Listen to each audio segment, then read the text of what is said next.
I mean, dude, there is so much potential for this freaking universe, man. It's crazy. Kevin Feige, if you're listening, you need to be actually like taking notes. Oh no, he's listening. He just texted me.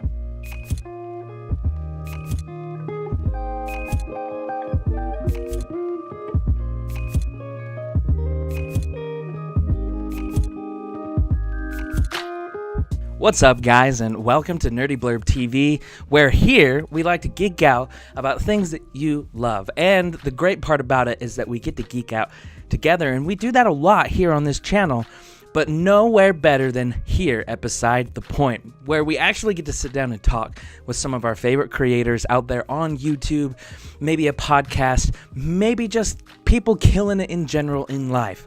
And that's what we've got here today. Every now and then, Beside the Point, we'll dive deep down into the archives, pull out some old stuff that we may not have put live, maybe a conversation that we had before we thought the cameras were rolling.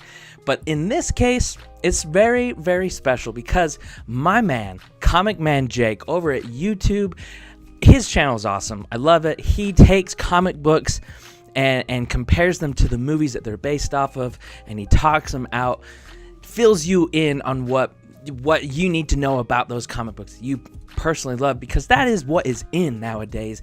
Comic book movies, comic book superheroes, just the whole culture and geeks in general just coming together talking about it. And that's what me and my boy did here today. But we did it over at his channel, where he has the full episode up on his channel. I thought that I'd grab a few clips from it, show it to you guys, and to hopefully maybe let you go and check out the entire awesomeness that is ComicManJake over at his channel, but also the great conversation that ensued about the aftermath of Endgame. How did we like it? What we geeked out over, because we geek out a lot about not only that in general, but definitely together.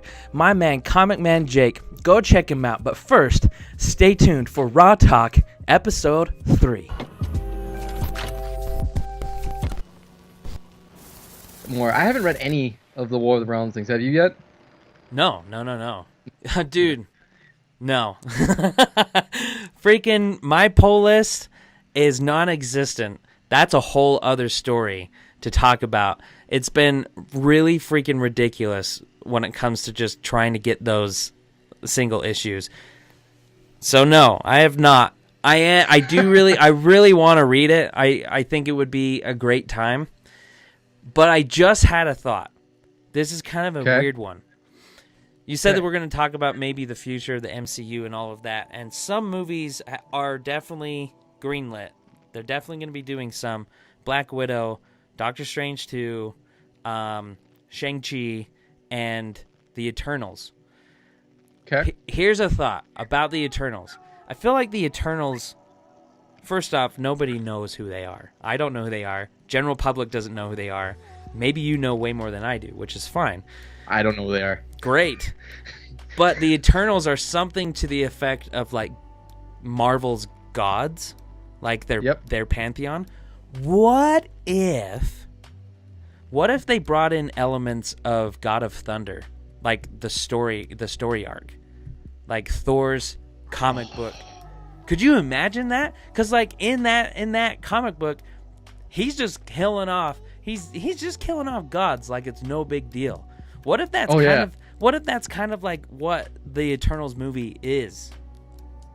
That'd be kind of cool. That'd be an interesting concept. And it would be like a crossover with Thor and his movies, or maybe Thor and the Guardians of the Galaxy, helping them out. I don't know. And he has to take out.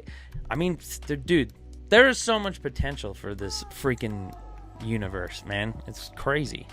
Kevin Feige, if you're listening, you need to be actually like taking notes. Oh no, he's listening. He just texted me. He's like, "Oh, thank you guys." Thanks, Kev. My wife was talking about the ending, how she loved that all those guys coming in and that, hey, Cap, on your left. Yeah. And then everyone showing up. She was like, that was Lord of the Rings. Her favorite movie is Lord of the Rings. Oh yeah. So she was like, that was Lord of the Rings, like third movie, like just fight scene at the end. I was That's like, when yes, Rohan was, comes into the better. Battle of Gondor at Minas Tirith, dude. It was like super reminiscent of that. It was freaking awesome. Oh yeah, and I loved how they like took different teams and focused on them. But the one thing that got me really cool was the A-Force. Yes! That was one of my favorite parts of the movie. Freaking loved it. Yeah. I couldn't believe that. I was like, wow. They could do it. They could do it. I could see it happening. They could do it. Yeah. But and a lot of people were upset with that. They thought it was a political move. When really, like, us comic book fans, we know differently. But the thing is that I feel like people they're just so quick to judge, because I didn't even know about an A-Force until maybe 2 or 3 days before I saw Endgame, just because somebody mentioned it. Not that they saw it or spoil it or anything. I was like, oh, cool information. And so when I saw it, that was way awesome. But I feel like that was more of a symbol of, like, not a political move, but a like there's a lot to work with this universe, and making an A-Force movie, hopefully, or a TV series. I don't know what they're gonna do. I'd be all for it. Well, I mean, we'll have to see. I mean, a lot of those characters aren't there. I mean, what was it? Who plays Pepper Potts? I can't remember the name. Gwyneth Paltrow. Yes. She's not coming back, apparently. Right. Which sucks, because she looked awesome in that rescue armor. Right. Makes sense, like, though, because she's getting old, dude. Yeah. Still, she looks awesome. Yeah. I was so excited when I saw that. That was really freaking cool.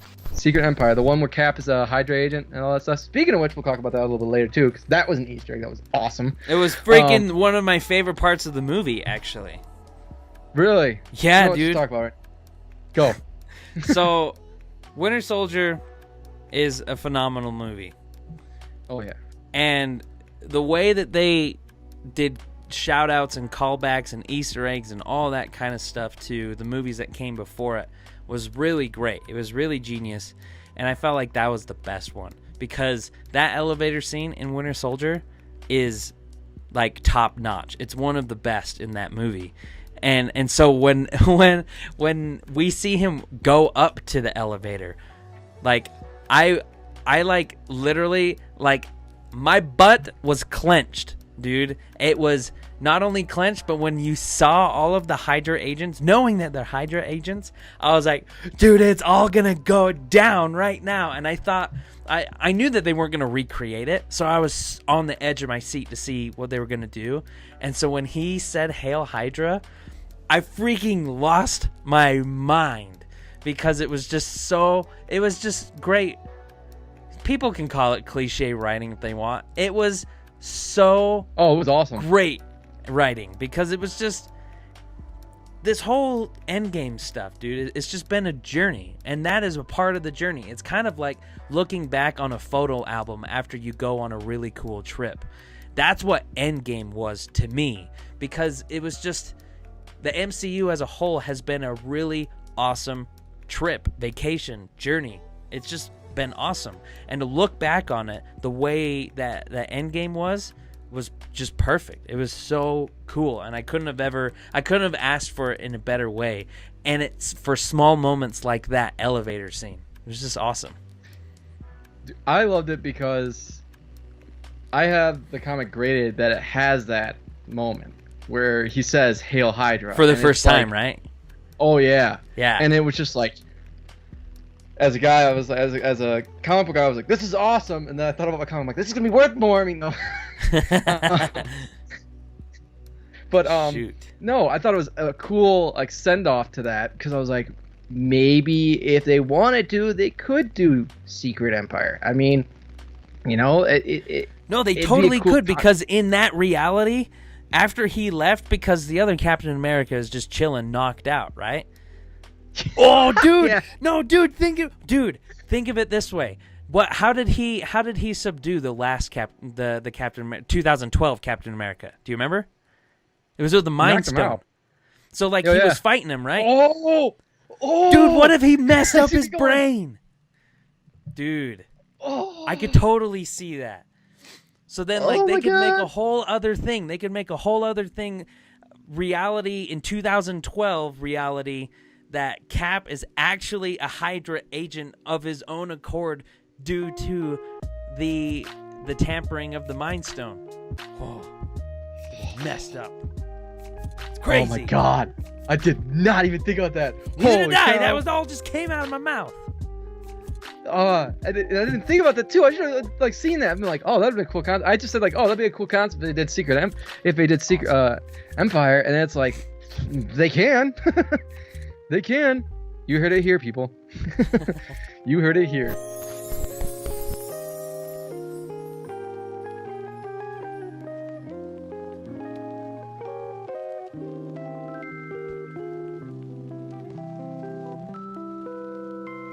We are the music makers, and we are the dreamers of dreams.